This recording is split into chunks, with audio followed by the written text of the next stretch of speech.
This video will cover the final lesson of the matrices unit over transition matrices.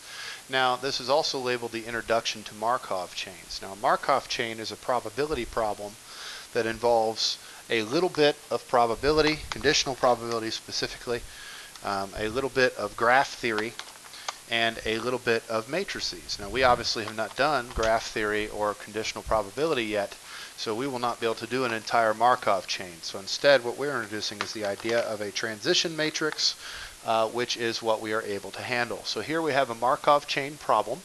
Orange City Beach, South Carolina has two public beaches, Aaron's Pier, which we'll represent with the letter A, and Beach Cape, which we will represent with the letter B. A survey was conducted of tourists at each beach who would be returning the following day. In other words, we're only surveying people who are planning to stay at one of these beaches for another day of vacation. They won't be going home. They won't be going to any other location other than Aaron's Pier or Beach Cape. So, 63% of the tourists at Aaron's Pier said they would be returning to the same beach the following day. If 63% said they would be returning, then 100 minus 63, or 37%, would be going to be.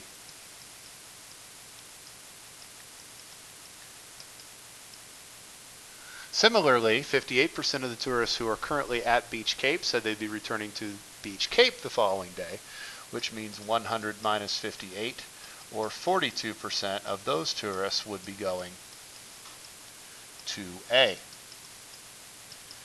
Now, what we're doing today is we're talking about how we represent this data. There are two different ways that we do that. The first way is what is called a transition diagram. So we'll do that first.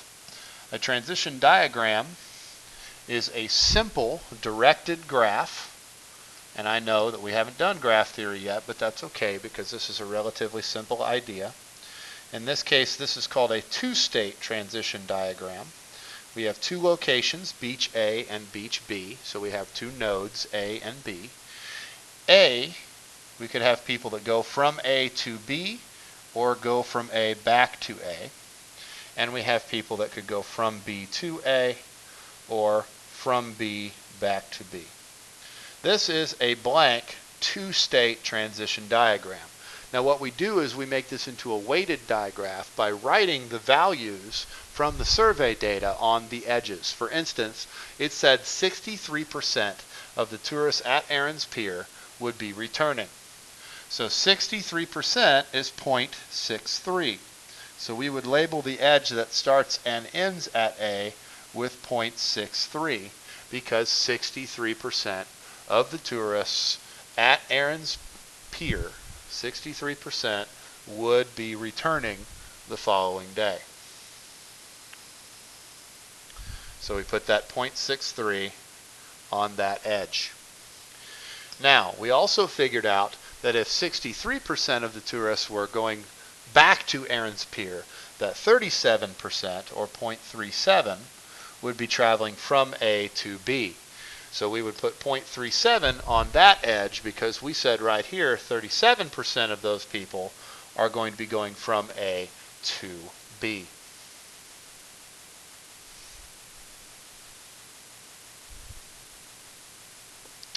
We did the same thing with the other set of data. The 58% of the tourists at Beach Cape are planning to return to the same beach, so we would label that edge with 0.58. Because it says right here 58% of those tourists at Beach Cape said they'd be going to the same beach the following day. So 0.58 would be on that edge that starts and ends at B. In addition, we've got the other 42%, or 0.42, going from Beach B to Beach A. And again, we figured out that information right there. So we have drawn and labeled a transition diagram which shows the survey data in a visual format in what is called a weighted digraph. Every two-state transition diagram, complete transition diagram, would look like this. Now, in addition, we could represent this data in a matrix, which is known as a transition matrix. And we will be using the letter capital U to represent this matrix. Now, since this is a two-state matrix, our matrix would be a 2 by 2 matrix because it's a two-state matrix. what happens is the row that we're in indicates our starting point, and our column represents our ending point. So in our survey data, we had that 63% of the tourists who started at Beach A ended at Beach A. Again, if we look at our survey data, that's the edge that's marked with the pink number over there. Okay? And 37% went from A to B. That's the number that came with the green information. From Beach B, we had 58% started at B and ended at B, which would be here in this location because we're starting at B and ending at B. That is the blue highlighted information that gives us that number. And 42% was what we figured would be going from B to A, which is the information highlighted with yellow. So this is how we represent that data. Now, once we have a transition diagram and a transition matrix and matrix multiplication can be used to predict where these people would go based on the survey data. What happens is we take the transition matrix U, and if we multiply it by itself, we can represent the following transition, so the following day in this case. Those same people would still have probably the same opinions. So we can use that data to predict where they would go the following day, and then the day after that, and then the day after that. So the other thing we have to be able to do, other than taking the survey data and turning it into a diagram and a matrix, is we have to talk about after each transition. So again, we have matrix U, and matrix U, which we said was, let's go back and get those numbers one more time, 0.63, 0.42, 0.37, and 0.58. Okay, if we talk about what does that matrix look like after one transition, that would be the following day and would be represented with the matrix U squared, which means we would take matrix U and we would multiply it by itself, which is matrix multiplication, which we've done before. Now notice that in a transition matrix, the rows, which are representing the different beaches survey data, must add up to 1. Even U squared is still a transition matrix, so when we get done, our rows should still add up to 1, or 100%.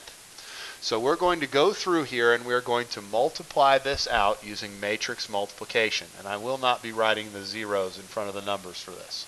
So the top left would be 0.63 times 0.63, that's this number times this number, plus 0.37 times 0.42. That number times that number. Row 1 times column 1, which we've done dozens of times throughout this chapter. Row 1 times column 2 would go in this location, so that would be 0.63 times 0.37 plus 0.37 times 0.58. Then we'd move down and do the same thing with row 2, so 0.42 times 0.63 plus 0.58 times 0.42 and 0.42 times 0.37 plus 0.58 times 0.58. And then we would go in and we would multiply these numbers together.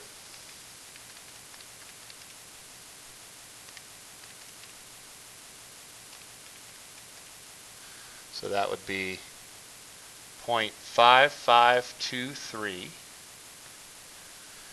0.63 times 0.37 plus 0.37 times 0.58 is 0.4477. Notice that that row still adds up to 1. Next row is 0.5082.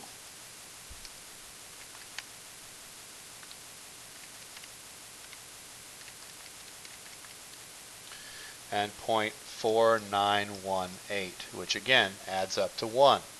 Now this is U after one transition. So what this graphic, what this matrix represents, is the number of people who are at A after the first transition, so at the second day, and where they would probably be going the third day. So this represents their movement from day 2 to day 3. Now where this comes in handy for companies is they run this information as many times as they need to make predictions about where they should put their money. Do you put your, would you want to build your business at beach A or beach B? Well, looking at this data, if we keep running this over and over and over again, we may find out that it doesn't matter because this data ends up being roughly 50-50. Or we may find out that all of these people are going to end up at beach A, in which case we want to put our company at beach A. See what I'm saying? So, after 2 transitions, that would be U cubed. This is also the largest that I would ever make you do by hand. Essentially what we're going to do is take matrix U, which was 0.63, 0.37, 0.42, 0.58, and we would multiply that by matrix U squared, because U cubed is U times U squared, 0.5523, 0.4477, 0.5082, and 0.4918. So, again, we know that the rows are going to end up multiplying or adding up to 1. So really we only need to do row 1 times column 1, 0.63 times 0.5523 plus 0.37 times 0.5082, because the second entry will be the rest of the 1. We're going to take that value and subtract it from 1 to get the second entry in the row. Same thing, we can do row 2 times column 1, which would be 0.42 times 0.5523 plus 0.58 times 0.5082. And then the second entry would be the rest of 1. It would be that value, 1 minus that value. So that means that U cubed, we can figure with our calculator, would be, and these decimals are going to be big, and the directions might allow you to round them, but we're not going to round them in this case. First number would be 0.535983, which means the second entry would be 0.464017, because the row has to add up to 1. So once I find this entry, I do 1 minus this number to get this number. Same thing for the second row, 0.42 times 0.5523 plus 0.58 times 0.5082 is 0.526722. 1 minus that number tells me the second entry is 473278. Which would be the transition matrix for the third day going into the fourth day. We'll stop the video here and do a second video for a 3-state transition matrix.